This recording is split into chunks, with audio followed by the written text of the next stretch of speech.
feeling a zero. It's a jam. Let's go. Next one's my favorite. I'm feeling a zero. Next one's my favorite. Okay, hey everyone, welcome to Late Night number, I don't know what number this is. It's been a while since we've done a late night. I'm your host, Matty, Recon AG. We have AJ. Yo. Stefan. Yep. Will. Hey. We're recording this like right after we recorded our Bottomless Pit Color Anything discussion. It's like a hangover cast. Yeah. Because We're gonna do a podcast discussion on our most recent podcast. Because we liked it. Well, also, like, the three of us are podcasted out, and then Will's just, like, the asshole DD who feels fine. Basically, what really happened, though, is the second... Okay, actually, no. I'll walk everyone through the whole story. We had... Matty and I both had Coloring Book on our What Have You Been Listening To, and Jeremiah was like, I am not letting you guys talk about Coloring Book on the podcast. And we were like, that's fine. We don't really... Like, we would definitely had a... Oh, fuck me. Dark Souls servers are down. Anyway, we were like, yeah, we definitely will probably have an actual conversation about that album. We don't need to discuss 3 albums tonight, so we won't talk about Coloring Book at all. And I was like, even if you mention it, Matty, like, I'm gonna go off because I feel strongly about Coloring Book. And I'll join in that going off session. well, we successfully did the whole podcast like without. I think like all that really happened. There's a quick mention of our thoughts, but that was it. Yeah, and then like. The second the podcast ended, we were like, that was a really good podcast. And I was like, yeah, we also didn't talk about Coloring Book once, which I genuinely disliked. Well, we talked about it, but we just didn't, like, go into it. We started, and then we were like, wait, let's record it. Like, let's record a late night, because we're still discussing. Yeah. Have you listened to it yet, Stefan? I know that you hadn't until this afternoon. Yeah, I just did, like, before the podcast, because it was on everyone's What Have You Been Listening To? So, yeah, I got, like, a hot-off-the-presses first impression. Give it. Oh yeah, Stefan was like hyping up his own thoughts, so I want to hear them. Oh boy. Okay, so like, because Matty and AJ, you guys were both shitting on this album super hard on Twitter, and so you guys made me. Okay, think... I didn't shit on it super hard. At first I was before it came out. I was like, I don't think I'm gonna like this album. It's gonna be like my currents, and now I'm like, I've cooled down. I'm like, okay, it's definitely not gonna be my currents. Like I like this album, but it's definitely like kind of disappointing from coming from Chance. I didn't like actively shit on it. I was just like, my first reaction was like, the mixing's kind of weird, and then like my first full thought was like, I was kind of let down by this, like, and then like. Well, you said you liked the Yachty verse. Oh, well, yeah, that's like one of the best songs on the album. Yeah, the Yachty verse is fucking hype-ish. Except I hate how self-righteous he is on that song. Yachty? Like, no, he's like, am I the only one that still care about mixtapes? Oh, that is the worst hook on that album. No, It's like shut the fuck up. This is a complaint. You had the two biggest mixtape rappers in the world, Young Thug and Lil Yachty. And then you're like, oh, am I the only one that care about mixtapes? Like, shut the fuck up. This is an in-depth complaint I want to have about this album. When Chance like gets on that weird Atlanta like Young Thug style delivery on the choruses, it's horrendous. I hate it so much. Is that Chance on like those choruses? Those choruses suck. The auto-tune on this album is terrible. Uh-huh. And then like it doesn't work for Chance. Homo, you're lagging a little bit. Rip. But yeah, it feels like, again, this album, it's like the unique identity that like Chance had on like acid rap. It's like sort of starting to fall down, and like, cause like there's some songs in here where he sounds like, oh, he's really sounding a little too much like the Features, you know, like that's this not really good. This really feels like an R&B album more than a rap album to me. Yeah, he's barely on the album. Like acid rap had bars from front to back nonstop, and like. It's like Chance is like, oh, I was inspired by Kanye on this album. Like, did he inspire you to be the chorus man on your own record? Like, what? Where are the verses? I mean, on the life mentions that he was on Kanye's album. He had mentions that he was on Kanye's album like 4 times. It's ridiculous. It's like Day. Remember when I dropped a goat verse on Kanye's album? It's like, okay, here's the thing. Yeah, but what about? God. What about your fucking album, Chance? Yeah. What about yours? What I don't like about this album is that, like, Chance's persona as an artist has always been a point of contention for me, in just that, like, when Acid Rap came out, I really liked the project, and then, like, the people I was hanging out at the time with and enjoying that project were just very typical, like, backpack rap fans, and were just like, this is, like, this smoke, all I want to do with my life is smoke weed and, like, listen to music. They're people whose bios on Twitter likely were and still are like all you need is music, or like all I need is music, like that kind of. There's a certain type of person who like will go out of like, I think we all say like, you know, music's like a hobby, an interest of mine, but there are people who go out of their way to be like, I love music, and just like the way that they kind of describe it or talk about it just irks me because it's very like everyone likes music. Yeah, no, I agree. It's like everyone like music. There's so many different genres. So like everyone likes some music. It's like it's like I love movies. It's like, well, there's so many fucking movies of varying qualities and genres. Like, of course you like movies. Like, it's the stereotype of people who are like, oh, music is my life. And it's like, name a song outside, like, alternative radio's top 40. It's like, oh, you like music, name your top 5 albums. You like anime. Project, yeah. And if they mention you like anime, name your top 5 albums. If they list G-Eazy in their top 5 albums, you know they're police. You should probably like run away because they're gonna probably bust you for drugs. Okay, hold on. I want to ask Matty about this because like I'm not on Hip Hop Head's Twitter. What is the deal with the Jeezy is the white supremacist? Oh theory? my god! Like, please explain this. Okay, so I didn't start this. I wasn't the first one to start this theory, but I was like the one who like really popularized it. So I made a joke tweet one day where I was listing off like I made like a joke tweet about G-Eazy where it's like reasons I love G-Eazy, and it was like great voice, you know, great beats, you know, looks like an H&M model, and then like in there like the third one is like neo-Nazi, and then like back to normal stuff. And that's still my favorite Matty tweet of all time. And then like after like a bump tweet I made where it's like G-Eazy behind like a Nazi background, and like those tweets somehow like blew up a little bit, not like 1,000 like retweets, but it has like over 100 retweets. Both of those images do, or both of those tweets do. I want to get back to Coloring Book just super quickly to like explain like this is what I wanted to share, like my listening process for this album. So I went in with like super low expectations. All We Got starts, and like I don't know, I heard like and like those summery vibes, and I was like, hey, this is pretty good. Like we might have an actual like Chance album on our hands. Like the bass mixing's a little weird, but that's okay. Kanye's doing whatever. Like no problem. Hook is stupid, but like still some solid verses. Like Lil Wayne's coming through, which is nice to see. Like that's okay. Summer Friends, another decent track. 2 Chainz has a high contender for fucking verse of the year on No Problem. Verse of the year is Chance on. Yes, verse of the year Ultralight Beam is and will always be Chance on Ultralight Beam. Or the last verse on Kendrick's Untitled O2. It's like corner of penny, he was born with a vision. Oh yeah. Those are the top 2 verses of the year. Untitled Master just like literally doesn't count for anything. Like Kendrick Lamar is officially like for album of the year. It doesn't count. No. I just think in general, as a rule from now on, Kendrick Lamar just doesn't count because like music would be unfair if we have to like include like I think Kendrick Lamar should automatically be excluded from any discussion ever because it's just like it's just a taken fact that he's the GOAT. He's the greatest of all time, and like all time. We don't need to have.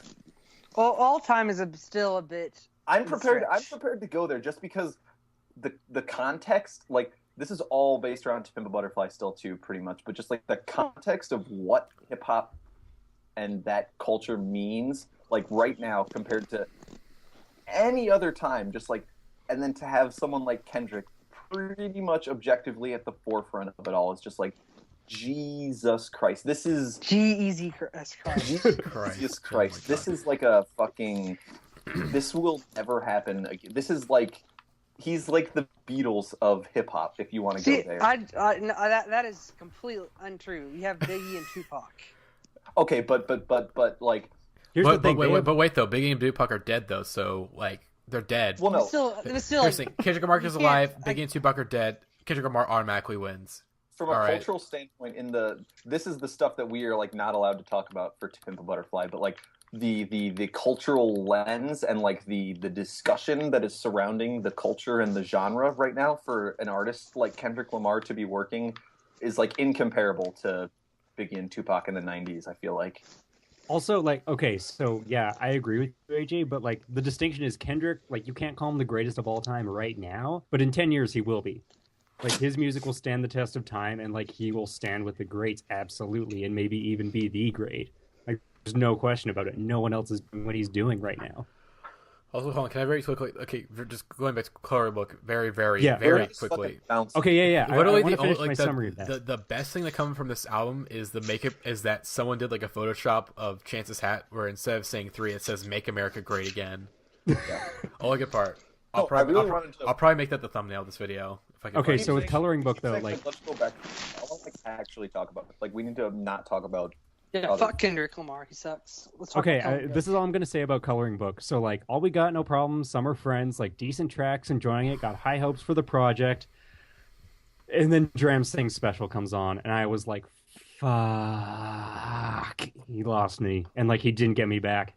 Like, the rest of it tapered. Like, that track is so unnecessary and bizarre and just like doesn't work on so many levels, and the mixtape never recovers from it. All the tracks just like blend together and have like that same unimaginative, unenergetic feel, and after that, like I just completely lost interest in the project. Here's when I realized the Coloring Book does not work as a project.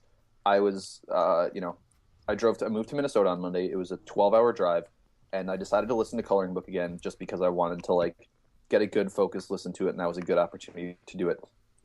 I was enjoying it more than my first couple listens, and I was seeing, now that most of the discussion had come out, I was kind of, I knew what kind of things to look for and what things were like, what people appreciated about it, and I was like, okay, like, I guess I was probably being a little too harsh on this, and I was jamming out to All Night, which is probably guaranteed song of the summer, and then I was like, yeah, I love this song. I do love All Night still. Oh my god, I know where you're going, and I agree completely. And so I'm driving, and All Night's on. I'm in a bit of a traffic jam in like mid Illinois, and so we're pretty much at gridlock at this point. I'm jamming out to All Night. I'm like, you know what? I'm in gridlock, but this song's really good. Like whatever, I'll get there when I get there. And then How Great comes on, and the first I'm stopped in gridlock traffic with my windows down, like blasting this album, and How Great comes on, and the first minute and a half is the fucking choral choir, like. And I look around at the other cars, and I'm like, what do these people think of me? Like, looking in on this situation right now where I'm just, like, in my fucking truck jamming out to, like, this. Like, this, I don't know what this is. How Great. I didn't think it was possible for there to be a song in 2016 more unnecessary than Lowlights, but how great is it? Yep. God, I mean, it's weird. It's not that unnecessary. It's not that unnecessary. It's just weird. As like Electronica verse saves it, but it's like, why? Why do you need to do that? Actually, no. I want to go for minutes. Jay Electronica fucking overrated as fuck. I seriously just do not get it with that guy. Like his verse is fire, dude. Like, oh, he's a great rapper. Like, yeah, but I don't care. Like, literally, I don't give a shit about anything he says. Like, literally, Exhibit C is a great song. The rest is skippable. It's like literally, I don't care at all about him in any way possible. Like Jay Electronica, I just don't get the hype at all. Like, again, it's been like he's been around for like 10 years and he still hasn't dropped an album. Like, he's been hyping up an album for like 6 or 7 years now and it still hasn't dropped. Yeah, I don't care. He doesn't have any like previous album that could like keep me hyped. It's not like, like an artist that's taking like a long break between albums. It's not like the Avalanches where they have that great first album. It's not like, Frank Ocean right now where he has that first great album. He has no album to go off on, so it's like calling Since I Left You and Channel Orange great is a disservice to both those albums. I will defend that. Well, I'm saying, but Matty, here's great. The thing, though. Of course they're great. I'm gonna make a counterpoint to you. Okay. Okay, go on ahead. Jai Paul. Okay, well, didn't marry a Rothschild. End of story. Okay, Jai Paul's a more controlled incident too, isn't he? Didn't he kind of surface only like within the past 3 or 4 years, pretty much? Okay, Jai Paul's been around, very recently. Only surfaced around like 2011 is when he 2010, 2011. Yeah. And at least Jai Paul, he has that leaked album though, and that's a moot point. Will. And if anything, the Jai Paul album is still like, people are kind of like, the hype is dying down a little bit, but like AK Paul is kind of bringing back that hype back up. But Jay Electronica, it's been a bit longer though, like for waiting with an album, because here's the thing. There was no thing about Jai Paul turning in his album. There's been no news of that. It's not like, it's just always been he's working on his album. With Jay Electronica, there has been news of him like actually like turning in his album, but then nothing coming of it. Guys, I think Frank Ocean's dead. By the way, he's not dead. He helped do James Blake's album. He's not dead. That album is never coming out. Is what I meant. It's only been 4 years. Like, we're acting like it's been fucking forever. It's only been 4 years. And you're complaining now. I remember being on Hip Hop Heads in 2013 and people were like, where's Frank been? It's been forever. Frank disappeared. What the fuck? We're so thirsty. And it's like, he's abiding by normal album cycle rules. Like, calm down. I mean, I'm guilty of that too, though, because I am fiending for the fucking new Danny Brown album, and like Old was 2013, but I'm just like, Jesus Christ, like I need a new Danny Brown album this year. Like I will be very upset if we don't get a new Danny Brown project this year. I think we're actually gonna get it. I do think that we'll actually get it this year because like I think he said he's done with it. I think he said he's done with it. Yeah, it would be like, but what I'm saying is that like it would be completely reasonable for Danny Brown to be like, nope, the album's coming out like in 2017. I've been taking some time off. Isn't there like that documentary that's coming out like really soon for Danny Brown? Yeah. So it does look like we'll probably get something like real, like we'll hear about something really soon. And like Danny Brown, he had that like great song with like Clams Casino, that was awesome. So, but yeah, Frank Ocean, man, we miss you. But like it's only been I think people do rate like, but the thing is I think people were mad about Frank Ocean because like he announced the album's coming out. He's like, July 2015, and then like nothing came of it. They deserve to be pissed about that because I mean he said he gave like a time and then he just didn't say anything about it. Really though, like I don't know if we end up getting like I don't know the like Color and Anything to Radio Silence relationship with like Boys Don't Cry versus whatever Frank does, I'll be fine. Yeah, like I feel like it's going to be the same thing. He's going to come back with something like better than what he was going to present in the first place. Oh yeah, I agree. I mean, probably, but he should have at least said something. You know, he should have said, "Hey," he should have at least written an apology. What apology though? Like it was just Twitter like whipping themselves into circles. I was very glad I wasn't on the internet during that time. Here's the thing, okay, because Frank did announce that it was July 15th. People were like, "Is that when the album comes out?" And like a representative like Frank Ocean confirmed to like Billboard, like, "Oh yeah, it's coming out July 2015." And then it went by. It wasn't like, "Oh, I'm sorry guys, like I realize the album is kind of delayed and I need to work on it," but it's July 2015. It flew by, and that was it. Just nothing. We just heard nothing. I have a friend who like he started that month, but he just like tweets every day at Frank Ocean, like, "Where's the album? Where's the album?" Like every day. Yeah, that annoys me. Like, and I don't think James Blake put anything out like saying Radio Silence was delayed. He didn't say anything either. So again, did he give a specific date for that album? Radio Silence, yeah, he said April 20th or something like that. He said April. He said like spring. I think more. He said like I know in like an interview he said he's like 70% done with it, and he's like it'll probably be done in like a couple months, and then nothing. But then to be fair too, like we got it in the first week of May, so like and it's out now, and it was only like 3 years anyway, so it's not like it was too long. But like Frank Ocean, it's more of like okay, it's been like almost a year since you like, it's been over a year since you've announced this album, and like nothing. Like, you had, like, a somewhat official announcement of it, and then nothing. Like... Nada. At the same time, he didn't even specify that Boys Don't Cry was an album, which is, like, that's a cop-out, I know. No, here's the thing. He said it was going to be a magazine, but the magazine hasn't even come out either. So it's like, what are you doing, Frank? Was it going to... Like, not even, though. Like, I just think, like, it was a pick... But, like, here's the thing. I don't think, like, Boys Don't Cry was, like, intended as the album, or even as a fucking magazine or a publication or whatever. But, like, he did... Nothing happened in July 2015. So, like, what the fuck was that, Frank? Like, I think he's being very reclusive. And, like, I mean, in my opinion, Frank Ocean isn't the artist that, like, gets to be like, oh, I'm reclusive and working on my masterpiece right now. Oh, in my opinion, he absolutely is. Like, Frank Ocean and Avalanches are in the camp of artists I'll be happy with working on an album forever. I'm the podcast Frank Ocean hater. I'm disgusted that you can put... No. I'm disgusted that you can put the Avalanches and Frank Ocean in the same category. I'm disgusted. Oh, absolutely. Sure. Yeah, I'm the official Frank Ocean hater. So. I mean, they're not in the same category. Let's be clear. Since I Left You is like my third favorite album of all time. Yeah. Channel Orange is one of the best albums of the decade. But like, they are artists I am okay with taking the time they need to like do great work, because no matter how long it takes to get the album, like I have a feeling Frank's gonna put out another classic, and so like with that knowledge, I'm okay waiting. If it sucks, I'll be pissed, but it won't. It's Frank. It can't suck. It won't. See, I like Channel Orange, and that statement alone gets me a lot of hate.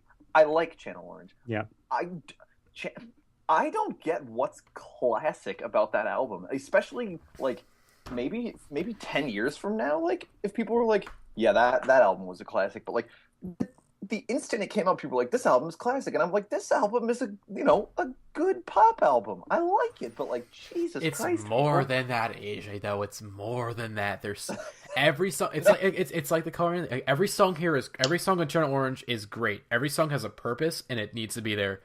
because there's just songs here that are just so fucking great, and you listen to it, you just listen to it, and it still sounds like. Thing is, I can actually wait for a Frank Ocean album because I'm still listening to Channel Orange today, and it still sounds great. It's like, man, I can kind of wait for a Frank Ocean album because this is still here. Maybe I had my like perception distorted by the fact that, again, like my hype abstinence thing, because I listened to Channel Orange at first and like, I don't know, saw it was a 9.5, but I didn't really understand what that meant at the time. I just listened to it. I was like, it's a pretty good album. I can see people loving this. And then like independently, like over the next couple months, I started listening to it more and more. And like by fall of that year had like realized, oh my God, I'm listening to a perfect album. So a bit of a different experience for me with it, which is maybe why I love it so much. Because that felt like an album that was so like special and spiritually important to me. See, I got Channel Orange, like I was there like the day, like the moment Channel Orange dropped, and I was like, ooh, I love this album. And then like probably by the end of the year, people were like, Channel Orange is the single greatest album of all time. Instant classic. Frank Ocean is a proven god artist. And I was like, whoa. Yeah, like I wasn't involved in like, I don't know, like I didn't have guys like you to talk about with, or like people on the subreddit to talk about it with at that time. So it was literally like just me and my private adoration of this album, which is part of like why I think I have such a big relationship with it, is because like, yeah, I had never had that within like a contemporary album before, I don't think. Mm-hmm. For me, like to throw the label classic on an album, there has to be something for me that's like sort of instantly forward thinking, you know, proven, conceptually like cohesive. And it's hard for me to kind of vocalize it, but none of the criteria of what I look for in a classic is fit by Channel Orange. Yeah, everything you just described, like for me, that is Channel Orange. I don't get it. Channel Orange is a very like competent pop album, but that's basically all it is. Like there's no like deep statement to it. The concept, if you can even call it that, is like extremely weak. It's not a concept album at all. Like I just don't get like what I love. Okay, hey, hold on. If people didn't call it a classic, I think I would be more like friendly about it. Does the but color I don't anything get have what's a classic about it. Okay, here's the thing. Frank Ocean. The reason why I think people call it a classic, and I don't know. I think I kind of want to go that far to call it a classic. Is that, and I also think the mystique of Frank Ocean honestly is also a part of why people consider it a classic. It's in my top 10 of all time. Because also I think the mystique of Frank Ocean recently has also kind of propelled this that it's a classic because. See, that's what's pissing me off. Because no, it's like a self-constructed narrative. Just because like. Yeah. Maybe when the second album comes out, people will cool down on Channel Orange so much, but like, Frank Ocean was a mid-tier member of Odd Future. And mid-tier, like, okay. At the time, yes. But that album was the one that softened him as like, okay, this is the best member of Odd Future. Let me finish my statement. Frank Ocean was a mid-tier member of Odd Future at the time when they were all dropping projects. Channel Orange came out and was easily, and still is, easily the best project any member of Odd Future has produced. That's it. It was an incredibly like. Even then, like the best Odd Future project. Congratulations. Yes, but like it's definitely transcended that, but not much else. Like, fuck, I don't know. Like, okay, like "Thinking About You" is one of the best pop songs of the decade.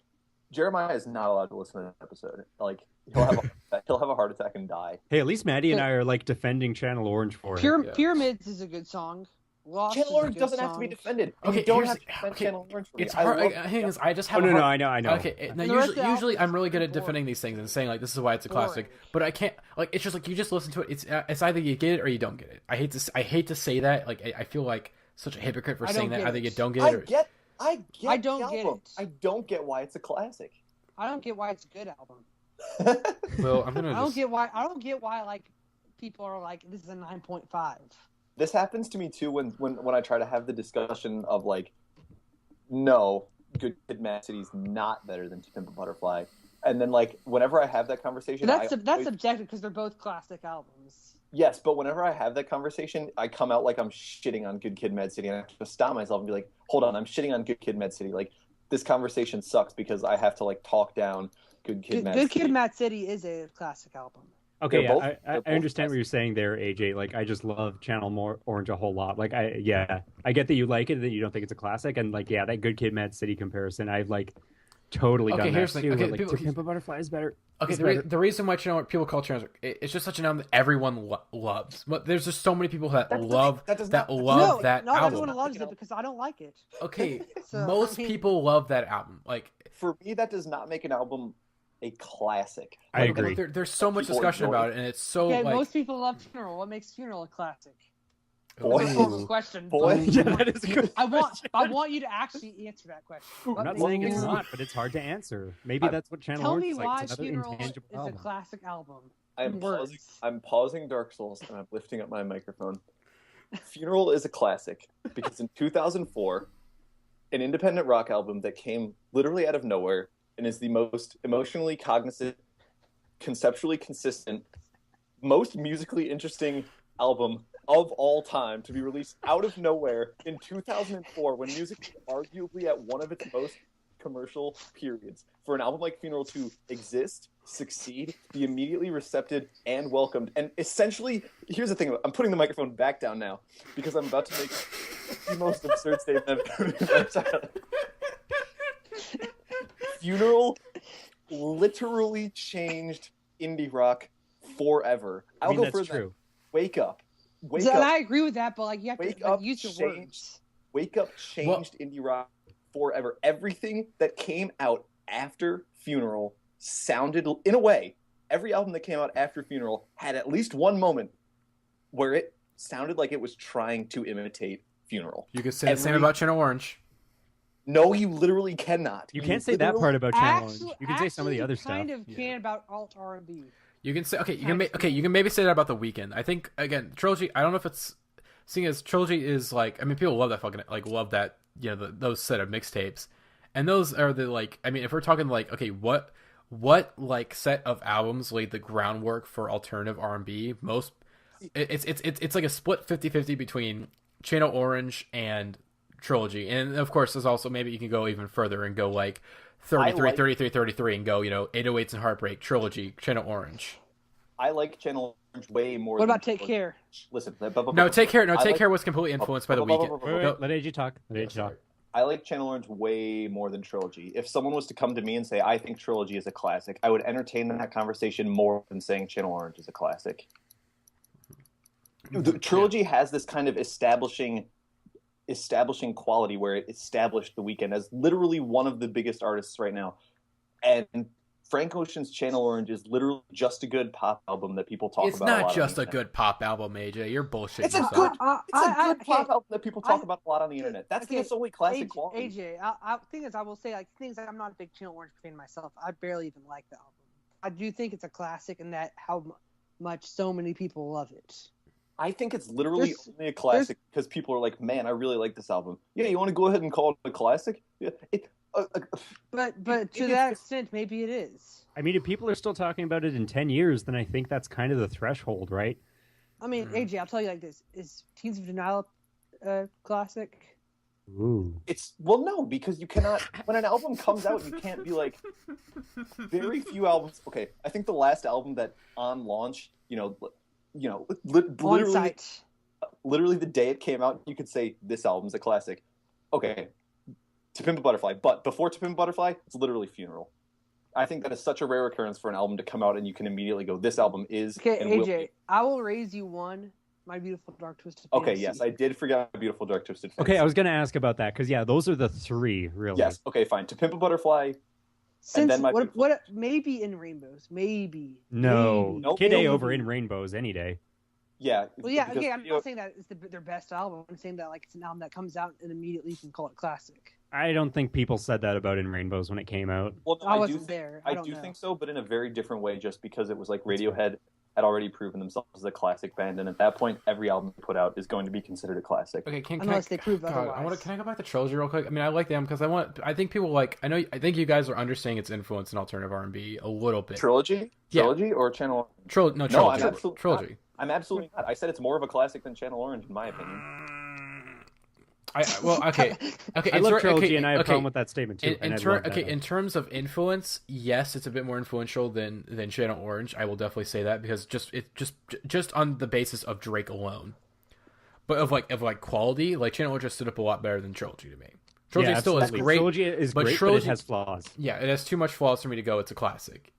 But it's very influential, and it's going to go down as like an album that's like, okay, this really like, without this album, you would not have alternative R&B. Because R&B at that point, before Trilogy, R&B was at a very like not good place. It was a very stagnated, like it was very stagnaty.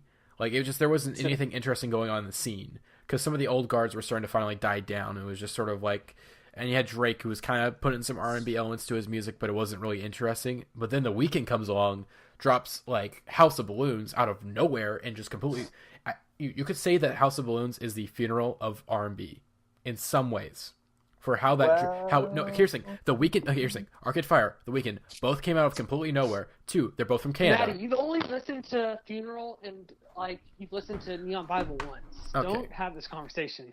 Yeah, I'll agree with Will there as someone who like bought Funeral as a little kid when it came out. There's only been one next funeral of anything, but and that's memes. Okay, but from the way that from what AJ was talking about in terms of like how it influenced indie rock and just how like every band was trying to sound like it, you could make those comparisons for The Weeknd just as easy. Okay, like you could. But I think that no. The point, I'll agree. I see where you're coming from with that, but the point is that like that's a much more self-contained ecosystem than like what Funeral was, and that's why Funeral is. I think Funeral is. Just because of, when I was born and when we live, I think Funeral's the most important album of all time. And like... Of all time? Okay, are you... Okay.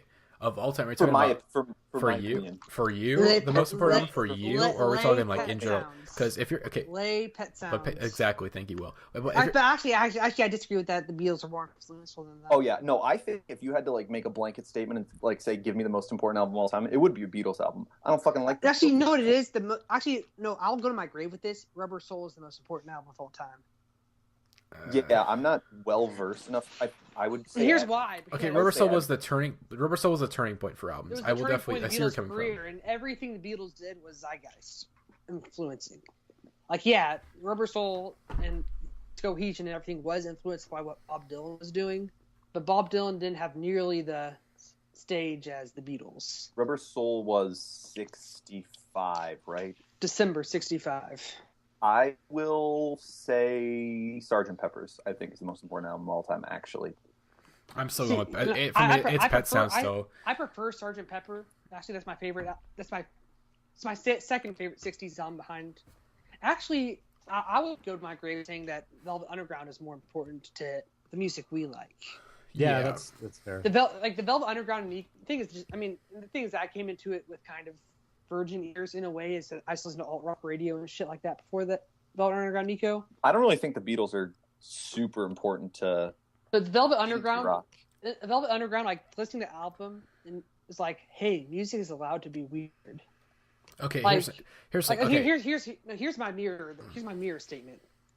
Back when me and my brother were in our teens, like maybe 13, 14, we wrote this one song. It's called Sunrise.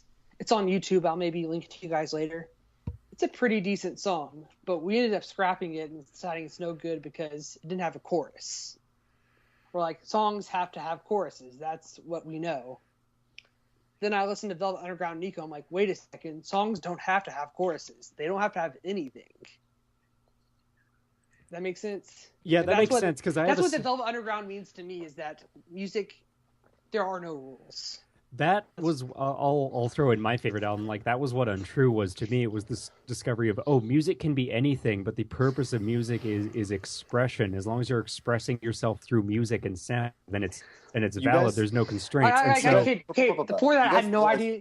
You guys are talking about Trout Mask Replica right now. Like, that's where that conversation begins and ends. Yes and no, but and no.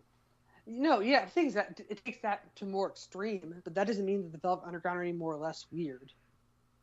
Yeah, Trout Mask Replica was more weird, but that doesn't make Untrue or the Velvet Underground and Nico not weird albums. But that's what I don't think Untrue is a weird album at all. Like, that's my favorite album. It's pretty conventional, but it's incredible. Yeah, the thing is that Velvet Underground Nico is also kind of conventional, but what I mean is that, like, for example, they just had a viola. They didn't have a string section. Just a viola that mostly served for droning purposes. And before listening to the album, I would have said, you're not allowed to do that. You can't play with a rock band and just have a viola. Mm-hmm. If you have one instrument, it's a violin or a cello. and boy, they are about to do it. See that's what Velvet Underground Nico means to me. Can we argue about Velvet Underground? If it sounds good, it can be anything. Okay, hold on before we get into Velvet Underground because I don't know a lot about them. Like I will say, no, Matty, I don't want to have this discussion. Why do you say why? Okay, then allow me to distract from this discussion. Why he is the best Velvet Underground album? Is that the conversation I don't want to have? agree with you, but you're not wrong either. So that's not the conversation. I agree. Difference of opinion. I agree, and I don't even want to have this discussion. That's just an unpleasant discussion to have right now. Okay, then I will distract. I'll bring it back around. So, like, Untrue, my favorite album of all time. I think, I think what we're getting bogged down in is part of the criteria of a classic, and it is, but not necessarily is this idea of like influence and being game changing. And like Untrue, like my favorite album of all time. I would say it's the most important album of the 21st century, in my opinion. Next to Kid A, of course. But the thing is, like, Untrue's not influential. You don't hear that album at a lot of other albums because no one's been able to do something like that since. And I think Channel Orange is in a similar camp. It's singular. It's in the same camp. No, I disagree with you. You hear Channel Orange in a lot of things.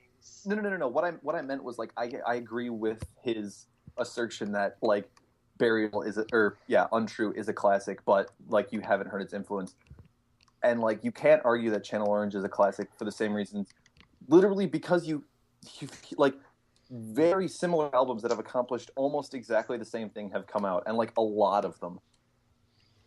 I don't know if I agree, but again, that's subjective. But what I will say, like as a challenge, because part of the problem is like, because to me, like I find Channel Orange to be such a complex and layered and nuanced album personally, especially with the lyrics. So like, it's hard to articulate why that's such an important album to me right now. But like, fuck it, like I'll write an FYC on that album, and we'll see what you guys think. But Channel Orange. Wait, are you talking about Untrue or Channel Orange? Channel Orange. I already wrote Untrue on FYC. Boy. I don't think you have to convince. You don't have to convince anyone that like Channel Orange. Literally, the only people you have to convince are me and AJ.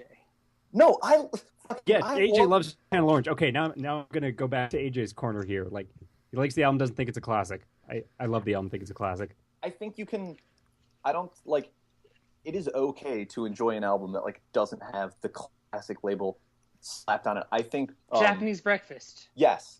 Not a classic album in the slightest. That album is in no way a classic, and if it ends up being at the top of my favorite albums of 2016 list, it will literally only be because that's the album I've spent the most time with in 2016. And like from an objective standpoint, like that was my favorite album of 2016. I listened to it probably literally every day since it came out, and like very well may continue that through the rest of 2016.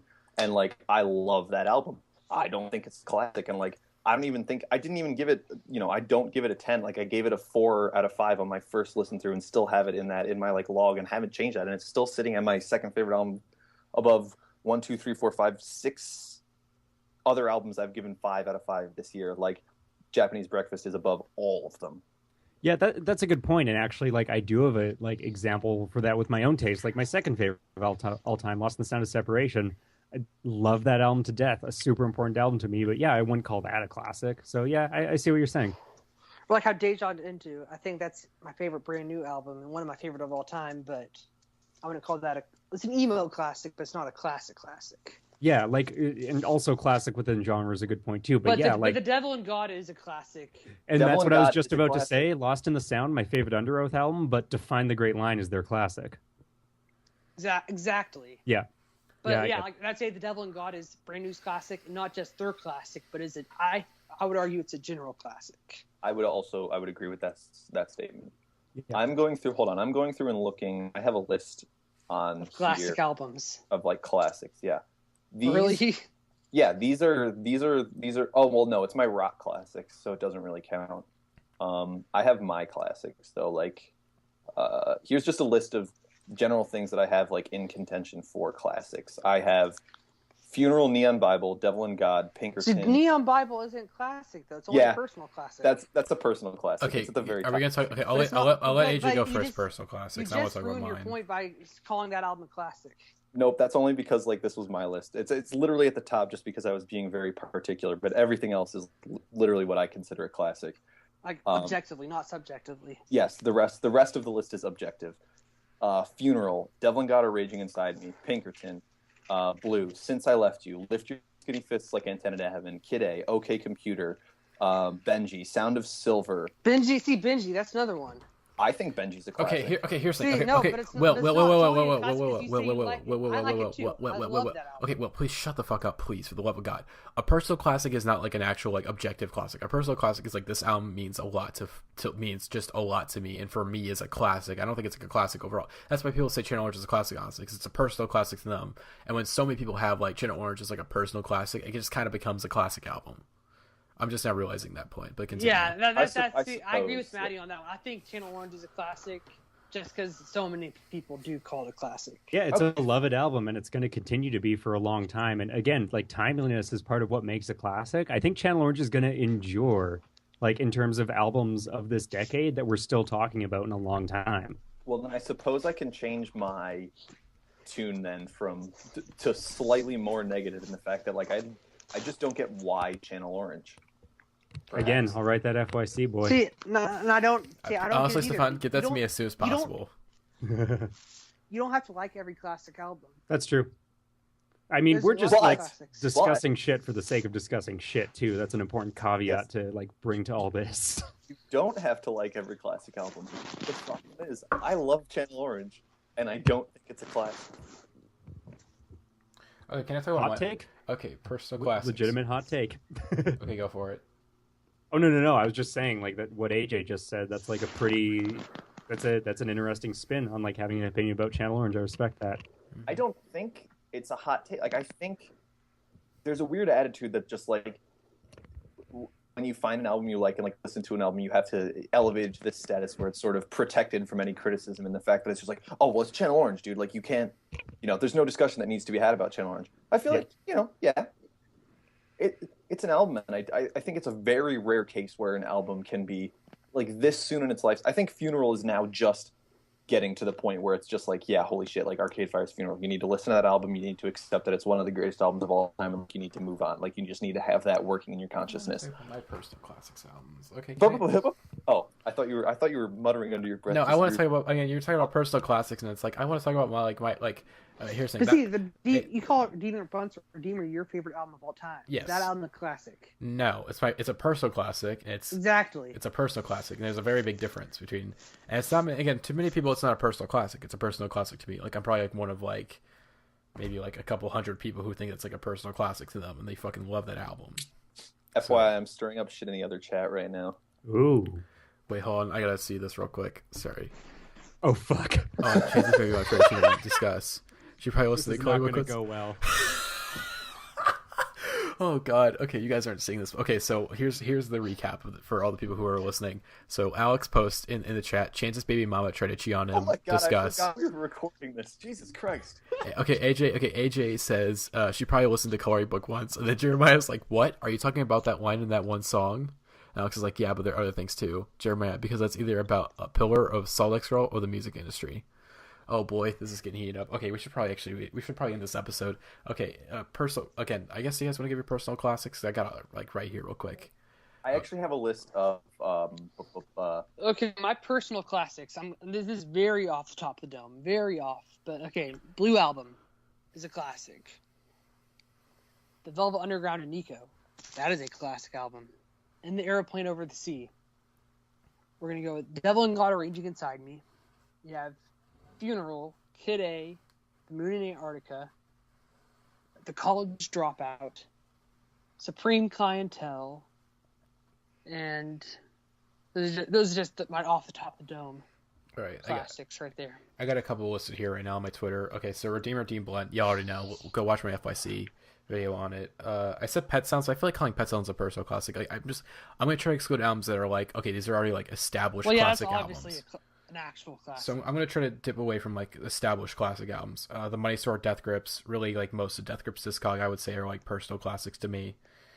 Smile with the Beach Boys, that's kind of like you could debate classic. It's not an album, so the story of it, the story of the album is classic, but the album itself. If you already have Pet Sounds in the discussion, I really don't think. I think including the Smile Sessions is very unnecessary and like redundant, derivative. Yeah. So okay, White Heat, that's already a classic album, but most people when they talk about Velvet Underground, it's usually about and Nico, but it's like White Heat though. Like, guys, this is like you would not have like noise rock or punk rock or so many genres of like music without White Heat, So, but yeah, To Pimp a Butterfly, personal classic to me. To Be Kind. I have a question when you're done. Yeah. Hold on, let me go one more. I got like two more albums. Okay, Overground, and then a very recent personal classic besides like Channel Orange, which again that's been a personal classic for like a couple of years now. It's been like Sung Tongs and Strawberry Jam and like Turn on the Bright Lights have become like very recent personal classics to me. But what's your question, AJ? Do you guys think Run the Jewels 2 is a classic? Oh God, no, nuh-uh.